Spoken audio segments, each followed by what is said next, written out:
Good day, everyone. So I'm going to report about the research methodology. First is let's have the learning outcomes as we go along with the topic. Number one, to analyze the various research designs and their suitability for different research questions and objectives. Number two, examine strategies for population and sampling. Number three, evaluate the validity and reliability of a research instrument and data collection methods. First is let's define what is a research methodology. So it is a framework that defines the methods and techniques used by a researchers to gather, analyze, and interpret the data in order to investigate the research question and hypothesis. So methods and methodology in the context of research refer to a two related but a different thing. So method is the technique used in gathering evidence. Methodology, on the other hand, is the underlying theory and analysis of how a research does or should proceed. So, in a layman's terms, methods cover the technical procedures or steps taken to do the research, while methodology provides the underlying reasons why certain methods are used in the process. So we have two crucial aspects in employing a research method. We have methodological methods or methodological considerations rather, and ethical considerations. So methodological considerations, this involves clearly defining the methods used to collect data, the strategies employed to select sample, and the processes utilized for analysis. The researchers must provide a rationale for selecting a methods, considering their proprietiness for addressing the research question and the objectives. So, in short, the methodological considerations, these are the aspects related to the design and execution of the research process, focusing on how the study is conducted to ensure the findings are valid and reliable. Next is ethical considerations. So, the researchers should address the management of ethical concern encompassing the acquisition of informed permission, safeguarding participants' confidentiality, and mitigating any harm. So in ethical consideration, these are referred to the moral principles and guidelines researcher must follow to ensure the rights and well-being of the participants and to secure that all the data that will be disclosed along the research will be protected by the researchers. Next is the importance of a well-designed research methodology. So number one, it guarantees the process of research is methodical, productive, and capable. It offers systematic method for addressing the research issue and directs the researcher through the many phases of the research procedure.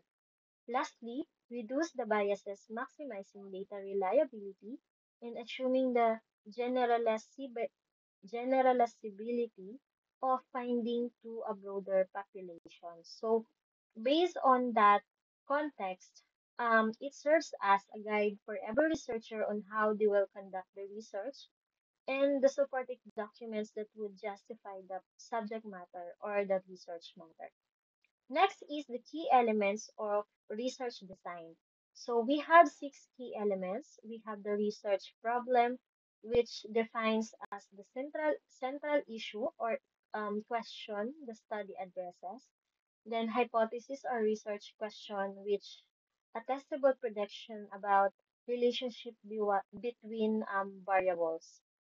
And then variables, that the factors that are measured or manipulated. Next is the data collection. These are the techniques used to gather the data. The sample procedures. These are the methods for selecting participants or samples. And then lastly, the data analysis methodologies, wherein it's the techniques used to analyze the data. Next is the the research design methodologies. We'll have listed here the three research design methodologies. Number one is the exploratory research design, descriptive research design, and the experimental research design. So when we say exploratory research design, the objective is to acquire knowledge and produce a concept for further in-depth examination. And exploratory research employs many methods such as literature reviews, expert interviews, and focus groups. This form of study is characterized by its adaptability and lack of preconceived ideas, enabling researchers to investigate multiple facets of topic. So when we say explanatory research designs, it explores a research question that have not previously been studied in depth, or maybe an existing study but not fully explained by a first researcher. Next is the descriptive research design. It provides responses to inquire the identities of individuals, the nature of events or phenomena, the location where they occur and the specific times at which they take place, and the manner in which they unfold. Descriptive studies frequently employ surveys, observation techniques, and case studies. So it describes population, situation, phenomenon, and it also answers the question what, where, when, and how, but not the question why. Next and the last research design methodologies is the experimental research. It's incorporate control groups, random assignment, and pre-test and post-test to confirm that the observed effects are attributable to the manipulation rather than extraneous influences. So when we say experimental research, these methods allows to the researchers or of a cause and effect relationship between the variables. Next is the comparison between quantitative, qualitative, and mixed method research design. First, what is quantitative research design? It intends to evaluate hypotheses and quantity variables in a numerical manner, and then conduct surveys using standardized questionnaires, performing experiments, and analyzing data. So in a quantitative research design, it can be used to find patterns, averages, make prediction, and generalize result to wider population. Next is the qualitative research design. The process entails gathering qualitative data such as interviews, observation, and content analysis that does not consist numerical values.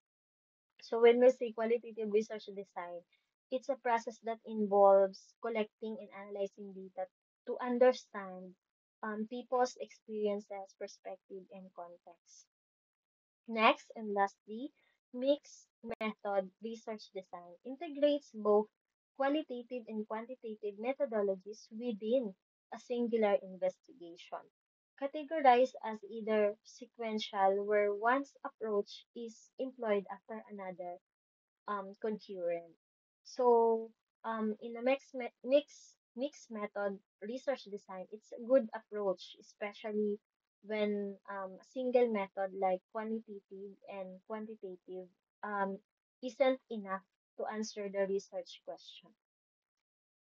Next is the longitudinal research design and cross-sectional research design.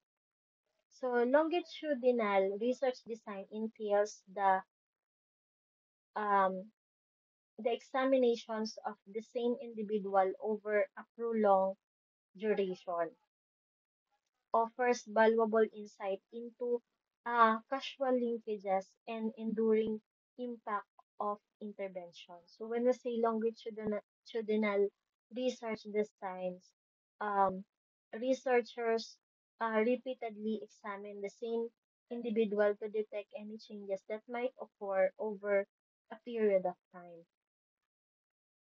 Last is The cross sectional research design entails the examinations of the particular population of singular moment in time.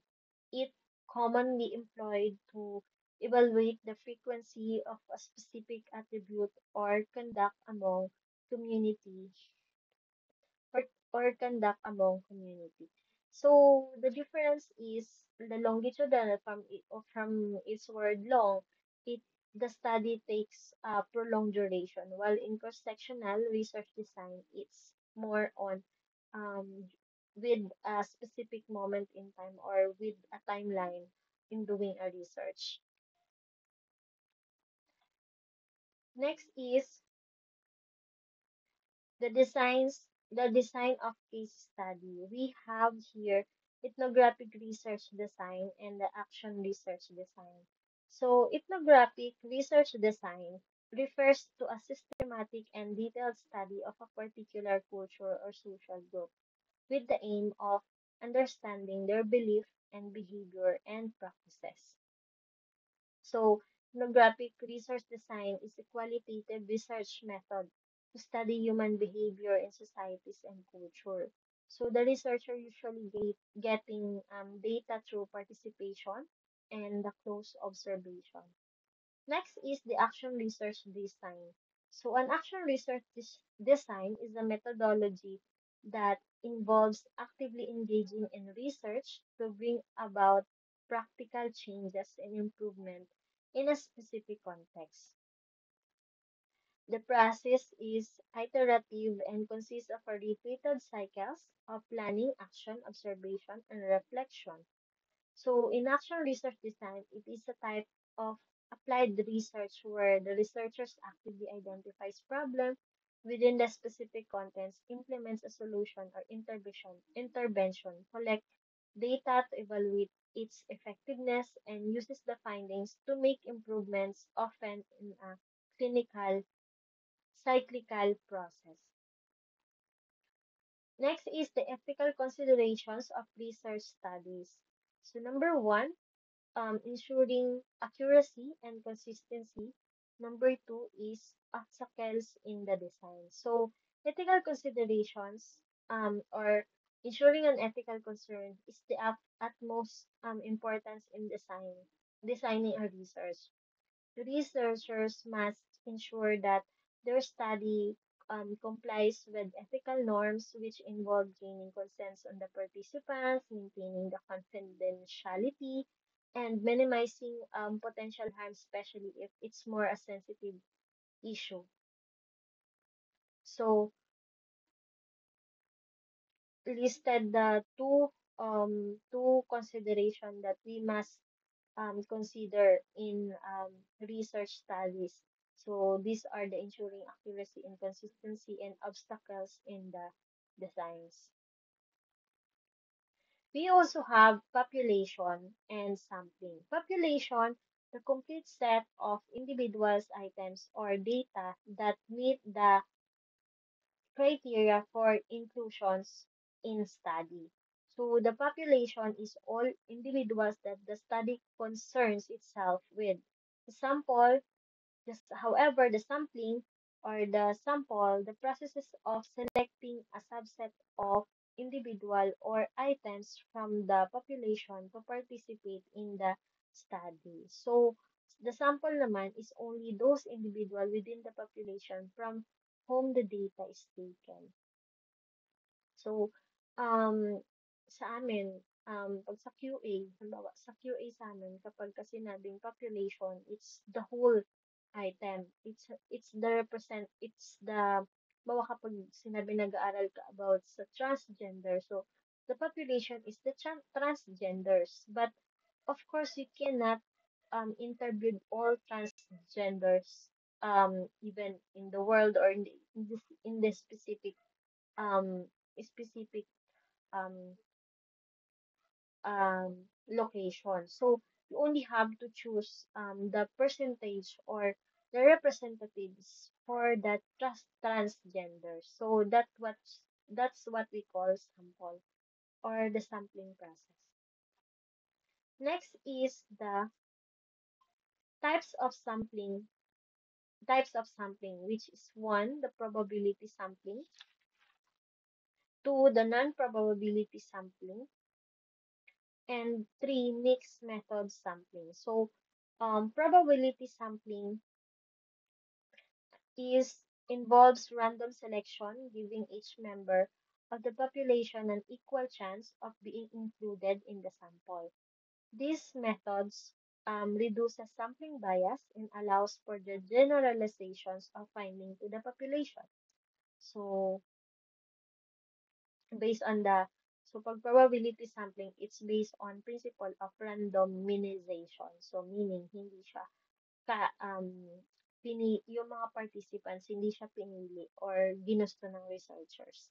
Next is the non-probability sampling. So, the non-probability sampling does not involve random selection. So, based on not all the members of the population have an equal chance of being included. While this method is convenient and cost-effective, it is more prone to sampling biases, limiting the generalizability of the findings. So, non-probability samplings is a method of selecting units from a population using a subjective method. In other words, samples are selected on purpose. Next is the mixed method sampling. So, when we say mixed method sampling, it involves using both probability and non-probability sampling techniques within the same study. This approach can enhance comprehensiveness and depth of a research. Next is ah, the types of probability. We have here the sample random sampling, the systematic sampling, the stratified sampling, and the cluster sampling. So simple random sampling, each member of the population has equal chance of being selected. These can be achieved using random number tables or computerized random number generators.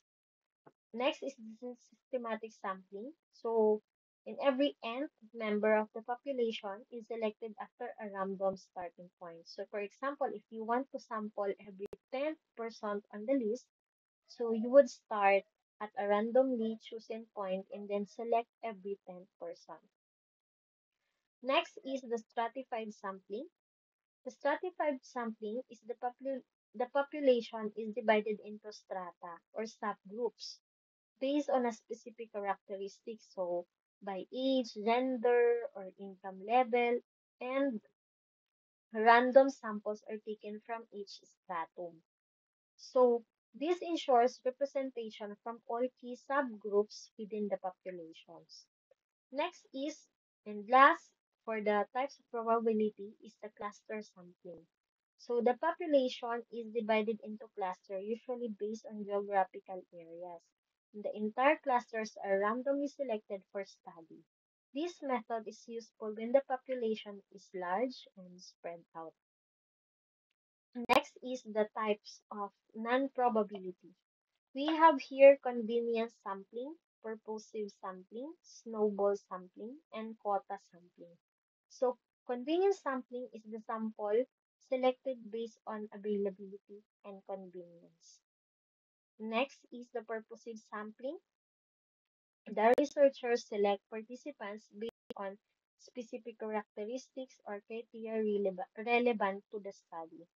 Next is the snowball sampling. The existing study participants recruit future participants from among their acquaintances. This method is useful for studying hard to reach or hidden populations. Lastly, the quota sampling. The researchers ensures that the sample reflects certain characteristics of population in predetermined proportions. Next is the determining sample size. One factors influencing determination of sample includes population size, desired level of precision, the confidence level, and the expected variability within the population. So in determining the sample size, it depends on the researcher of what is the specific percent will be a representative for the population, mm, to be the possible representative to justify the study. Let's say for population under 1,000, minimum of 30% or 300 individual is the advisable to ensure a representative of the sample. Next is the sample biases and implications. So it occurs when the samples is not representative of the population, leading to skewed result and incorrect conclusions. So, as mentioned nga kanina, in this kind of issue was usually dun sa mga non-probability type of sample. Pero it doesn't mean na lahat can be possible happen lang, um, can be na hindi siya pwedeng gamitin yung non-probability sample. Um, can possible happen lang naman na magkaroon ng sample biases. Pero usually, ginagamit pa din yung non-probability sampling since mas economical at mas may iwasan yung mga obstacle or challenges during the sampling.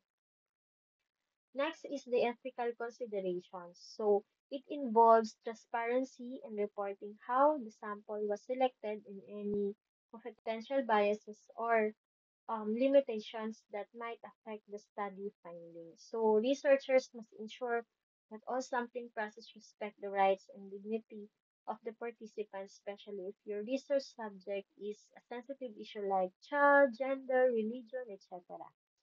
So next is the practical challenges. So typically, challenges in a sampling is accessing target population, especially in studies involving hard to reach or hidden populations. So, because as mentioned, di ba, constraint lang talaga yung limited time, budget, and even the availability of participants. So, to address that, the research may use technology, especially now, no, medyo pinadali na yung buhay natin. We can use Google Forms, we just need to send the link and to the participants, and then the participant can answer at any location and at any time that we are free. No? So, mas limit na yung mga challenges when it comes to getting a sample um, responses. Next is, now let's define the differentiate between the next slide, the respondents, participants, and informants. So, actually, the participant, informants, and respondents, they are three related subject and context of research. So, they are the source of information that could help to justify the research, but they have different functions in research. So, um, respondents, sampling who contribute data by responding the inquiries typically in organized formats like surveys, questionnaires, typically have a passive role as they just answer questions without actively engaging in extended discourse with the researchers. So when we say respondents, it is a direct approach, no. So the respondents, they usually answer what exactly the researchers ask. So no more, no less. And then the participants, persons who actively and interactively contribute to the study more than the respondents. So typically chosen based on particular criteria that are pertinent to the research inquiries. So participants, like sa amin, um, I'm, ako yung humahawak dun sa mga new products developments.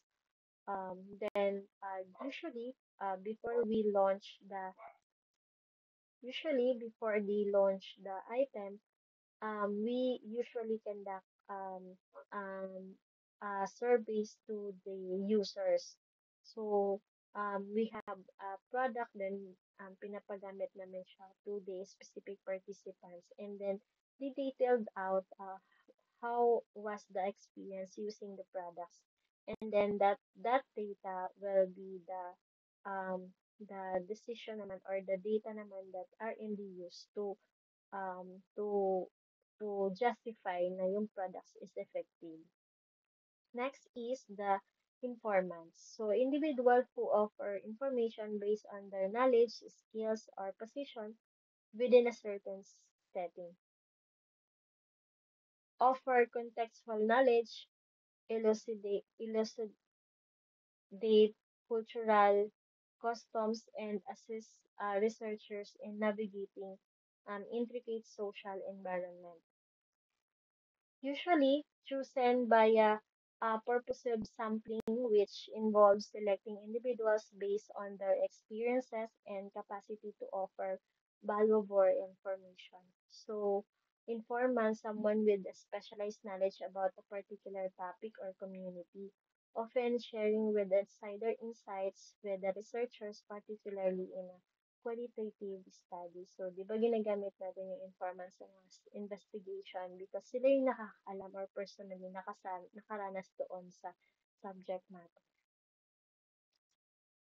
Next is the factors in design considerations. So, first is the validity, reliability, objectivity, and practicality.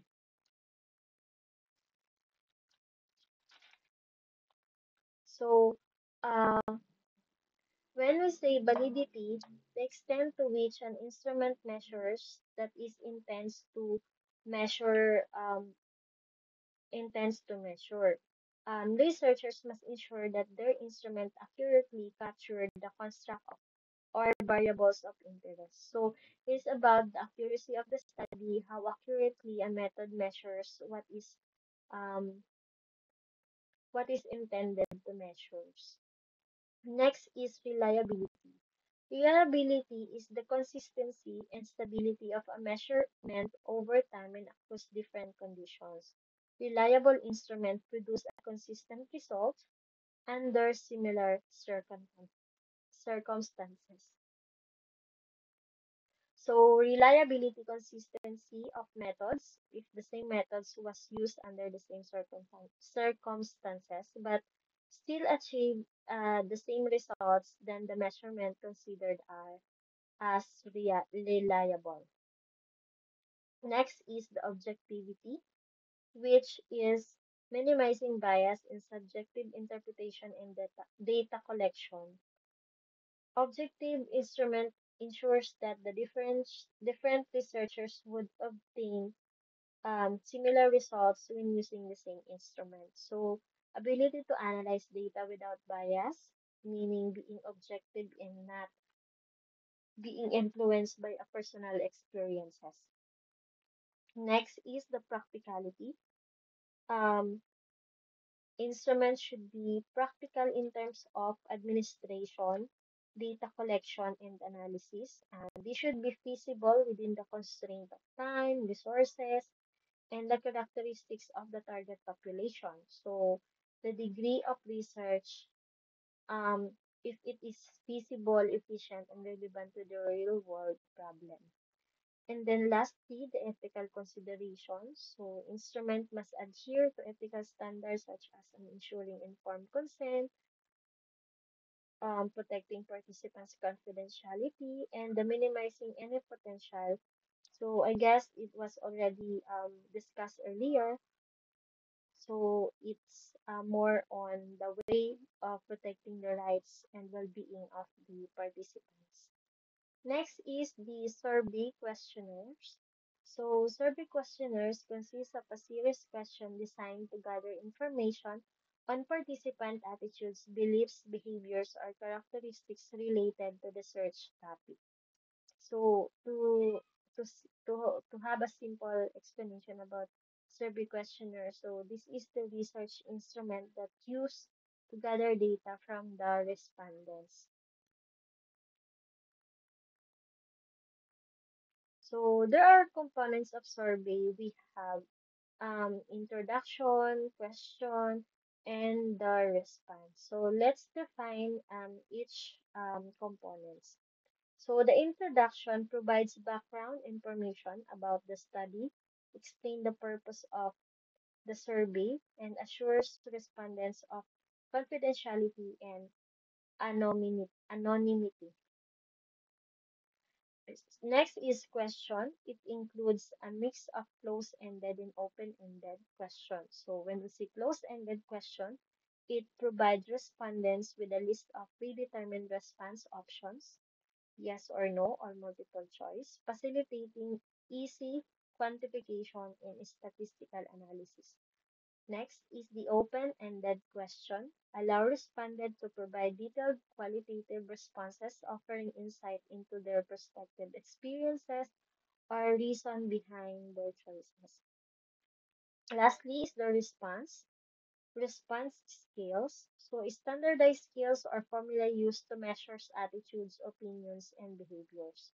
So they also have sub components like Likert scale or semantic differential scale. So Likert scale measures agreement or disagreements with a statement using a range of response options. Strongly agree to strongly disagree example. So semantic differential scale measures attitudes or perceptions using pairs of adjectives placed or opposite ends of a continuum. An example of this is happy inside or satisfied or dissatisfied. Next is developing process um, the developing process of survey questionnaires. First is we have to define the objectives. So clarifying research objectives and identifying the specific information needed from our respondents. Next is designing questions. So designing questions, crafting clear, concise, and unbiased questions that address the research objectives, pilot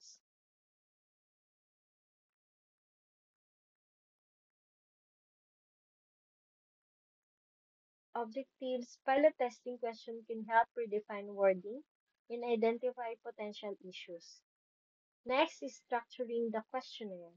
So organizing question logically starting with a general and non-threatening question before moving to more specific or sensitive topics. So formatting and layout, ensuring the questionnaire is visually appealing, easy to navigate, and includes instruction for respondents. And lastly, the pilot testing, administering the questionnaire to a small sample of respondents to identify any problem with wording, response options, or question sequence. Next is we also have challenges, which also have ethical considerations in survey. First is the informed consent, confidentiality, and anonymity. So, in informed consent, informing respondents about the purpose of the survey, their rights as a participant, and how their data will be used. Next is the confidentiality, safeguarding respondents' identities and ensuring that their response cannot be linked back to them personally. And then anonymity, ensuring that the responses are collected in a way that prevents the identification of individual respondents. So it is important that we consider the ethical consideration in making survey as it ensures participants feel safe and respected, leading to honest response and ultimately producing a reliable data. Next is the challenges in using survey questionnaires. So we have here low response rates. So low response rates, difficulty in obtaining sufficient responses from the target sample, which can affect the representativeness of the data. So, when we say low response rates, not enough people completing the survey that can affect the validity of the results. Next is the response bias. So, tendency for respondents to answer question in a way that reflects social desirability or conforms to perceived norms. So, response bias, usually yung mga nagmamadali sagutan yung survey may result to biased answers. So, next is the question wording. Question wording ensuring that questions are clear, unbiased, and interpreted consistently by all respondents. Technically, minsan kasi mayroon mga ginagamit na technical words that respondents might confuse, so the result minsan is based on a gut feel lang yung answer nila. Next is cross-cultural validity. So adapting survey instrument for use in different cultural contexts to ensure the question are understood and interpreted correctly. So earlier, we defined what is the importance of validity and reliability in the context of research. So as we define, validity is refers to the degree of which a study accurately measures, assess what it claims to measure. So we have here the types of validity, the content validity, criterion related validity, construct validity, and phase validity. So the content validity is this type of validity focuses on whether the research instrument adequate, adequately covers all aspects of the construct being measured. It ensures that the instrument includes the comprehensive representations of the content domain. So determines the content validity determines if a test is representative of what it's intended to measure. Next is criterion related validity. The criterion related validity assess how well a researcher's research instrument predicts or correlates with the criterion that is external to the instrumental itself. So there are two subtypes of criterion related validity. We have here concurrent validity and predictive validity. So concurrent validity, this measures an extent to which the result of a new instrument correlated with those of an established instrument of criterion at the same time. And in predictive validity, this measures the extent to which a research instrument predicts future performance or behavior. So criterion-related validity determines if the results of a test accurately measure the outcome it's intended to measure. Next is the construct validity. Construct validity examines whether research instrument accurately measures the theoretical construct or concept it claims to measure. It involves establishing theoretical relationship between the instrument and other variable or construct. So construct validity determines if a test measures the concept it's intended to measure.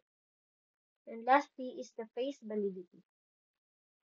Phase validity refers to the superficial appearance of transparency of whether an instrument appears to measure what is intended to measure. It is not a rigorous form of validity, but rather a subjective judgment based on the instrument face value. So when we say face validity, it determines if the content of a test appears to be suitable for its intended purpose. Next is assess the validity. So we have here three: expert judgment, pilot testing, and statistical techniques. So expert judgment, expert in field review the research instrument to ensure that it is adequately covers the content domain and measures the intended construct. So expert judgment, the process of incorporating opinions and insights from individual with specialized knowledge or experience in a specific field to inform research decision. Next is the pilot testing, conducting a pilot study with a small sample to assess how well the instrument performs in practice and to identify any potential issues or ambiguities. So, trial run is a small scale study that helps researchers identify and fix issues before conducting a larger study. And lastly is the statistical techniques.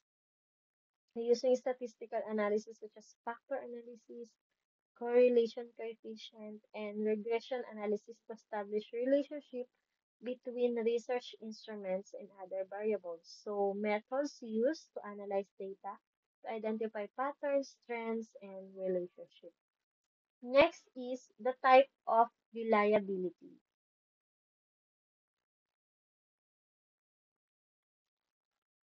So reliability was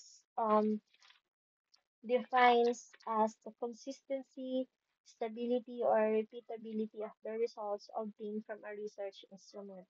It indicates the degree to which the instrument um,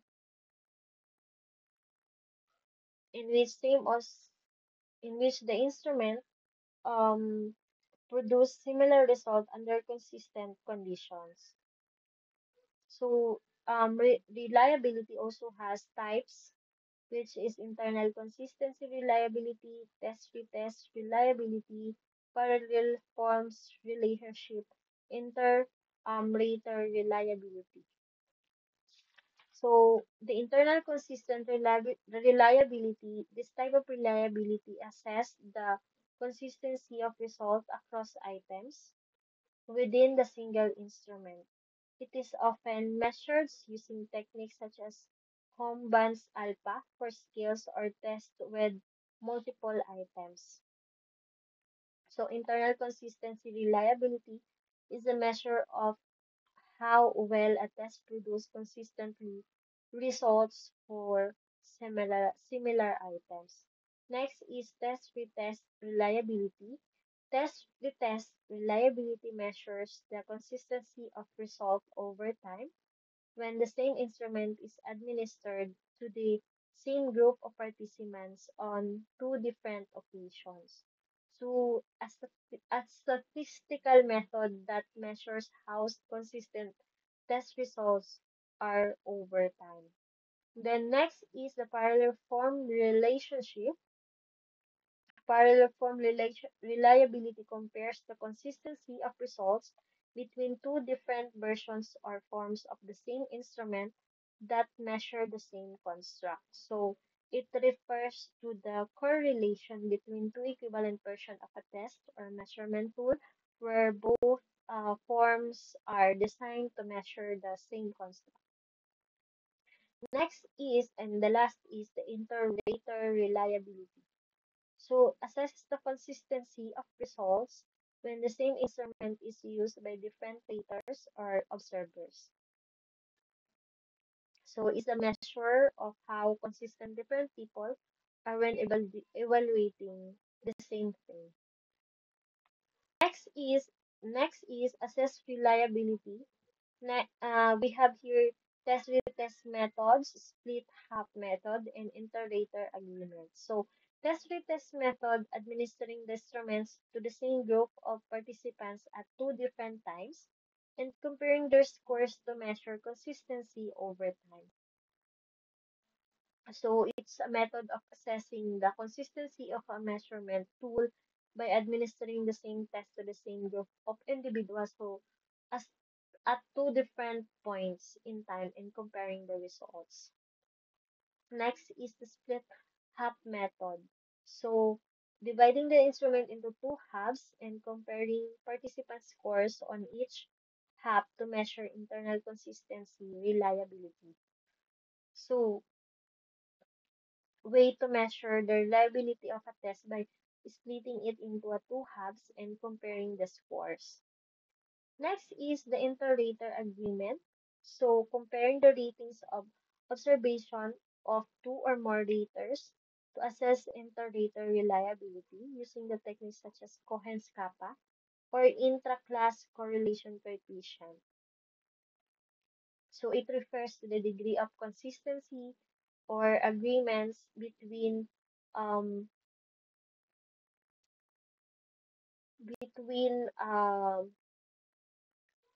between two or more independent raters or observers when assessing the same phenomenon.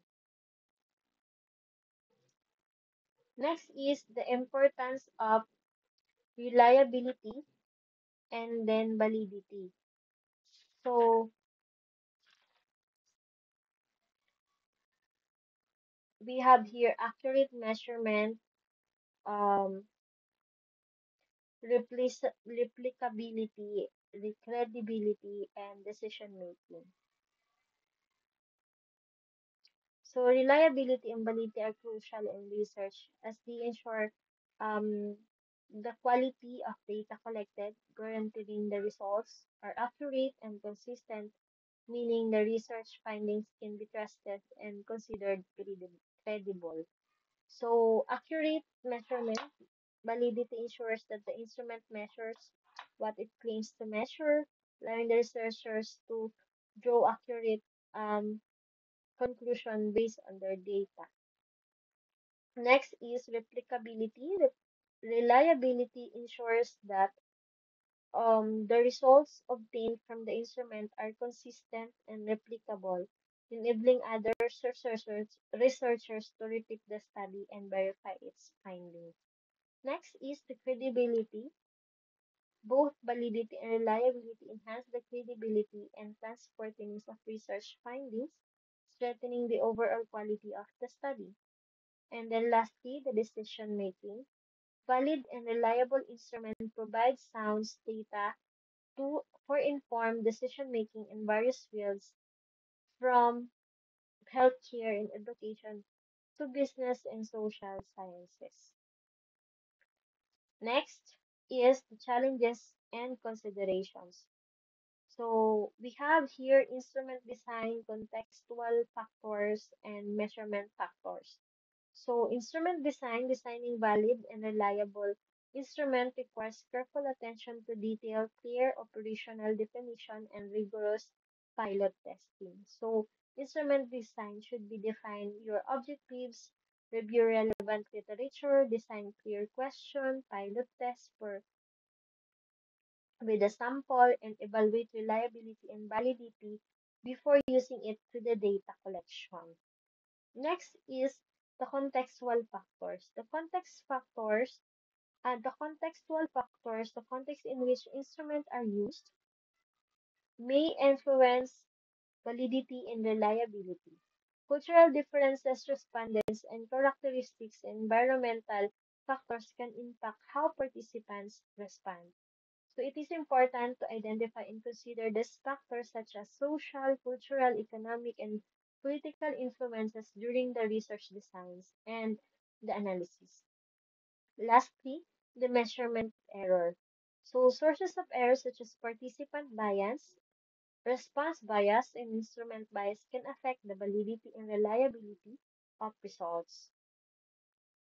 So measurement error is the difference between the true value or a variable that the value obtained from the measurement tool affecting the validity and reliability of research. A valid, reliable study minimizes this error by ensuring the tool accurately measures the intended construct and yield consistent results. Next is the principles of ethical design. So we have here respects for persons, beneficence, and justice. So,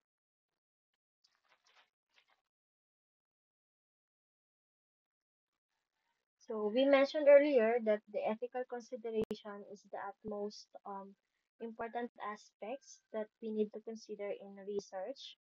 As defined, it is how the research respect the principles, guidelines, and standards of conduct that researcher must adhere during the research to in any participants. So, ethical research is guided by several core principles that ensures integrity, fairness, respect for all parties involved. The three principles I mentioned earlier. So, first is the respect for persons. So, the principle emphasizes the autonomy and dignity of individuals. Researchers must obtain information informed consent from participants, which involves providing clear information about the study purpose, procedures, risks, and benefits. Participants should have the right to voluntarily decide whether to participate or withdraw from the study without the penalty. Next is the beneficence. So researchers are obligated to maximize benefits and maximize harms to participants. This include ensuring that potential risks are carefully assessed and mitigated. So beneficence also extends to promoting the well-being of justice, of participants and society and hold through the research outcome. And lastly is the justice. The principle of justice requires fairness in distribution of the benefits and burdens of research. Researchers must ensure that the selection of participants is equitably and that vulnerable population are not unfairly targeted or exploited. And justice also involves providing fair access to the benefits of research and for the benefits of research outcomes. So when we say respect for persons, it dictates the researchers must work to protect research participants, no, while also ensuring full disclosure of factors surrounding the study, including the potential harm and benefits, while in beneficence refers to the acting of such a way to benefit others while promoting their welfare and safety. And then lastly, for the justice, it pertains to the participants' right to fair treatment and right to privacy. No? Selection of the types of participant decides for a research study should be guided by research question and requirements not to exclude any group or any be as a representative of the overall target population as possible.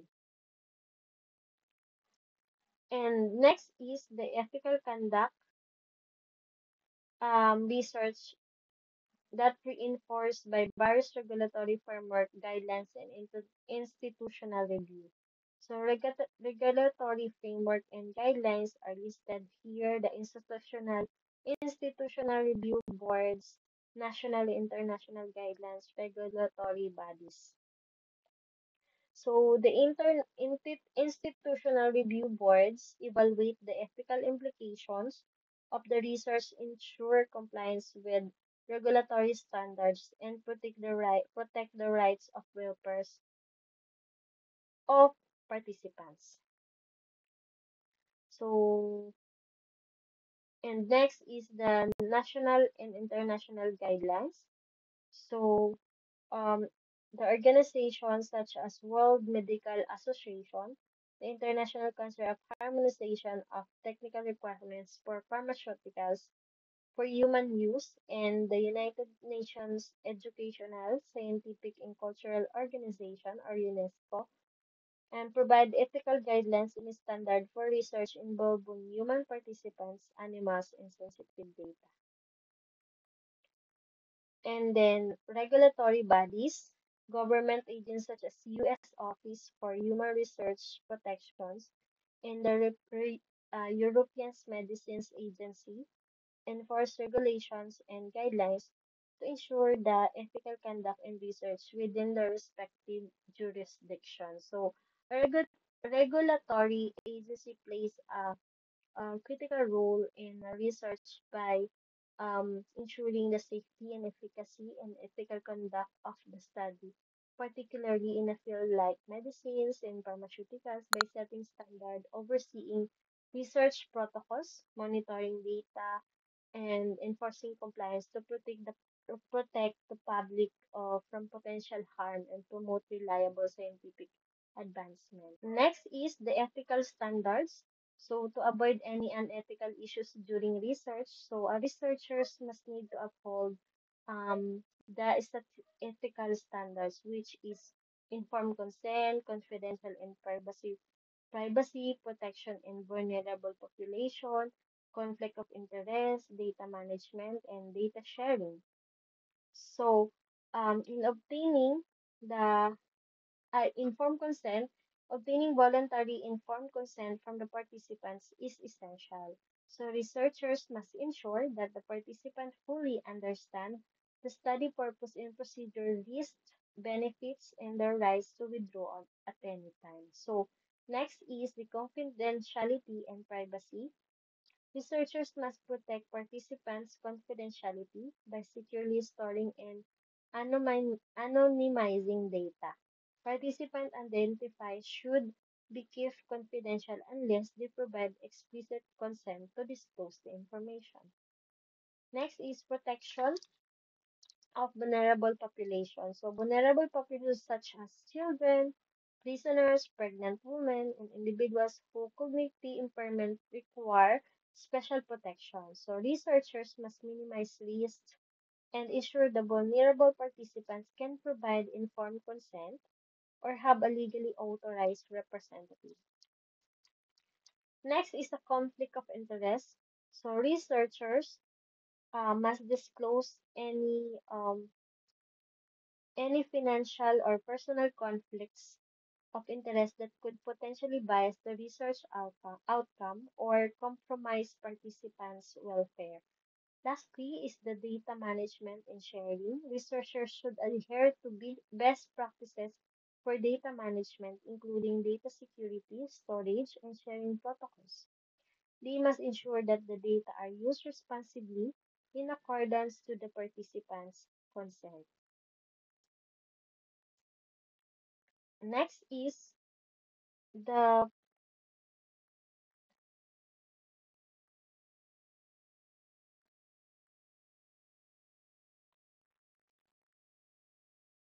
strategies for ensuring ethical conduct. So we have your ethics training, peer review, transparency and accountability, and community engagement. So in ethics training, institutions should provide researchers within on ethical principles, guidelines, and regulatory requirements. So peer review process can help identify and address ethical concerns before research studies are conducted. So reviewers can assess the ethical soundness of study protocols, participants' recruitment strategies, and data management practices. Next is transparency and accountability. Researchers should maintain transparency in their research practices, including disclosing study protocols, funding sources, potential conflicts of interest, and data management plans. And lastly, community engagement. So engaging the communities affected by a research can promote mutual understanding, trust, and collaboration. So researchers should seek input from the community stakeholders, collaborate collab stakeholders throughout the research process to ensure the studies are culturally sensitive and responsive to community needs.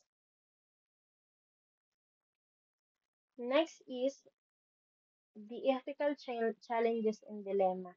So number one is balancing the risks and benefits and cultural sensitivity and emerging technologies. So, in balancing risks and benefits, researchers must carefully weigh the potential risk to participants against the anticipated benefits of the research. Ethical dilemmas arise when the benefits are uncertain and when risk cannot be fully mitigated. So, cultural sensitivity, conducting research in diverse cultural contexts requires sensitivity to cultural norms, beliefs, and practices. Researchers must avoid imposing their own cultural values and respect participants' cultural responsiveness. Lastly, advances in technologies such as artificial intelligence and generic research raise new ethical concerns regarding privacy consent and the potential misuse of data. Next is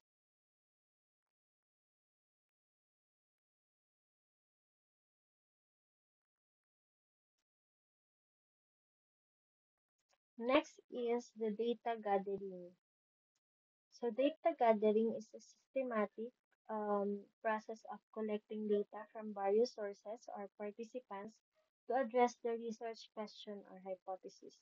So data gathering is the first and most important steps in research process regardless of the type of research that being conducted. So The importance is it is the critical phase of research that directly influences the quality and reliability of the study findings.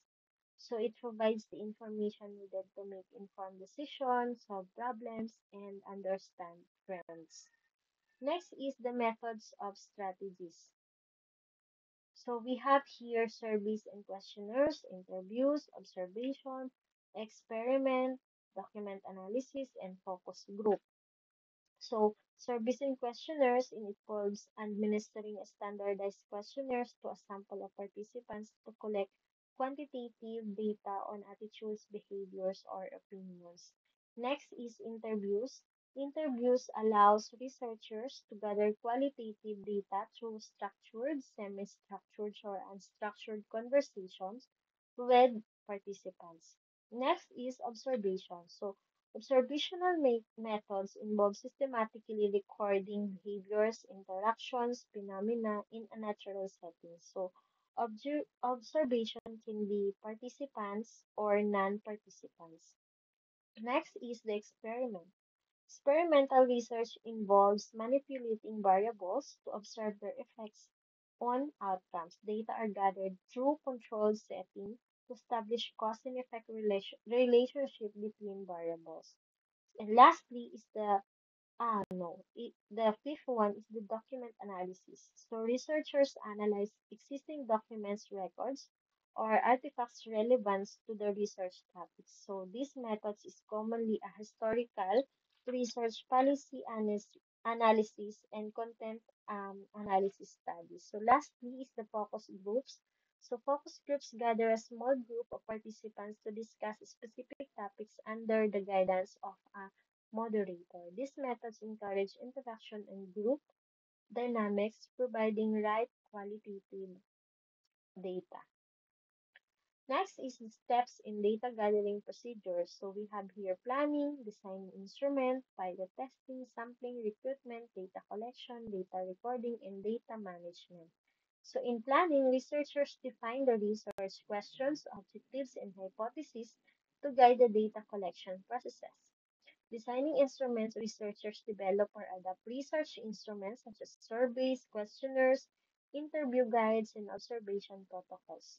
In pilot testing, before full-scale data collection, researchers conduct pilot tests with a small sample to the refined instrument, identify ambiguities or biases, and ensure clarity and comprehensiveness.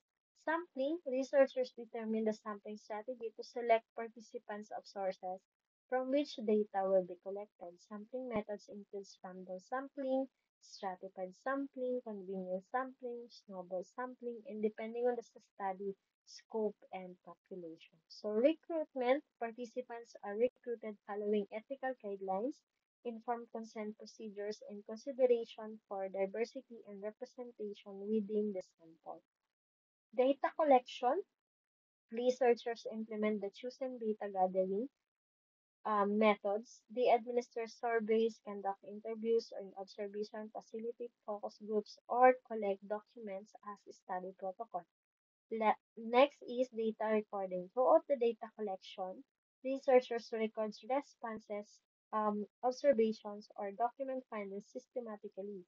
This ensures accuracy, completeness, and transparency in data documentation. So, data management researchers organize, store, and manage collected data securely to protect participants' confidentiality and ensure data integrity. Data management practices should comply with ethical and legal standards. Next is um,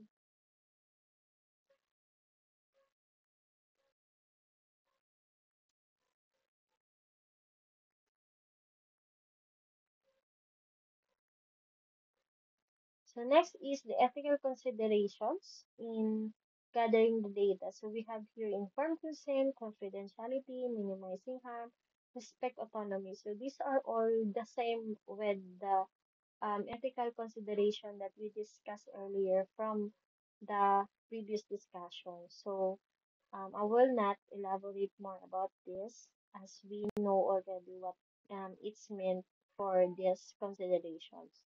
So let's proceed with the challenges and consideration.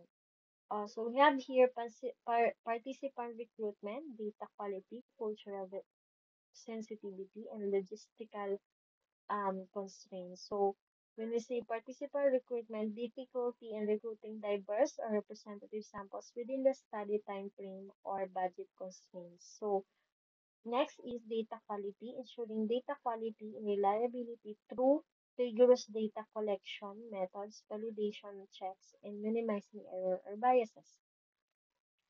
Cultural sensitivity, conducting research across diverse cultural contexts requires a sensitivity to culture norms, language, barriers, and ethical considerations. So, lastly, logistical constraints, managing logistic challenges such as scheduling interviews, assessing sensitive data, or coordinating with the multiple stakeholders. Next is the statistical treatment of data. So it involves applying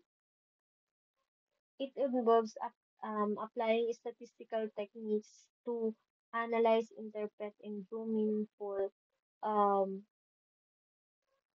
conclusion from the collected data. So in a simplest form, statistical treatment data is taking raw data and turning it into something that can be interpreted or used to make decision. So we have here the importance of statistical treatment of data. So data summarization, pattern recognition, hypothesis testing, generalization, prediction, and forecasting. So data summarization, statistical methods enables researchers to summarize large data sets into meaningful descriptive statistics such as measures of central tendency and variability. Next is the pattern of recognition. Statistical techniques help researchers to identify patterns, trends, relationship within the data. This includes detecting correlations between variables, exploring associations, and uncovering dependencies that informs research by hypothesis. Statistical test allows researchers to test hypotheses and determine the significance of observed difference or relationship in the data. Next is the generalization. Statistical analysis enables researchers to generalize findings from a sample to a larger population. And lastly, prediction and forecasting. So advanced statistical techniques such as predictive modeling and time series analysis facilitate forecasting future trends, outcomes, behaviors, and historical data patterns. Next is the common statistical methods. We have here descriptive statistics, inferential statistics, parametric tests, non-parametric tests, regression analysis, factor analysis, and cluster analysis. So, descriptive analysis summarize and describe the main features of the data sets. Inferential statistics involves making inferences on prediction about the population based on the sample data. Parametric test assumes specific distributions and test hypotheses about population parameters such as means and variances. Non-parametric tests do not assume a specific distribution and are used when the data do not meet parametric assumptions or for ordinal category data. Regression analysis examines the relationship between one dependent variable and one more dependent variables. So factor analysis explores underlying relationship among variables to identify factors or dimensions that explains the variability in the data. And lastly, the cluster analysis. Cluster analysis identifies group or cluster within the dataset based on similarities between observations.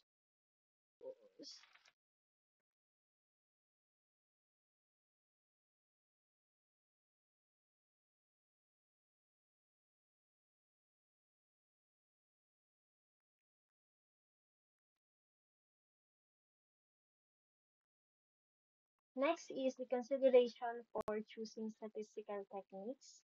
So we have here data type research design. Research design, assumption, sample size, and objective. So data type differentiates statistical methods are suited for different types of data. Choosing methods that match the data types ensures accurate results. Next is the research design. The study design influences the choice of statistical tests. Experimental studies may require influences tests than the observation studies. Next is the assumption. Parametric tests have assumptions that must be met for the valid results. Researchers should check assumptions and they use non-parametric tests if assumptions are violated. Next is sample size. Larger sample size increases statistical power and precision of estimates. Researchers should consider sample size requirements for specific tests and analysis. And lastly, the objective. The research objective determine which statistical techniques are most appropriate for addressing the research question or hypothesis. And also, um, like mentioned earlier, we also have ethical consideration in statistical treatments, which includes transparency, accuracy, interpretation, and data sharing. Also, lastly, we have challenges and limitation, which is the missing data, bias, and complexity. So, missing data, incomplete or missing data,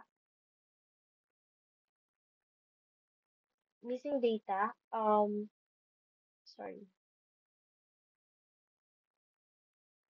can impact the validity of statistical analysis. Researcher should handle missing data appropriately using methods such as manipulation or sensitivity analysis.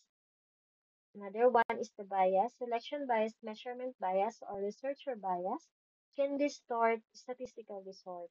Researchers should employ techniques to minimize bias and ensure objectivity in data analysis. And lastly, complexity. Advanced statistical techniques may require specialized knowledge, software expertise. Researchers should seek collaboration of consultant with statisticians and data analysts when necessary.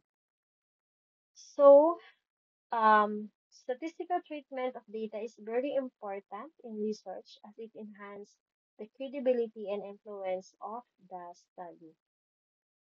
So I have here the example of methodology section from the book. You can also check it out from the reference book. So it's in here.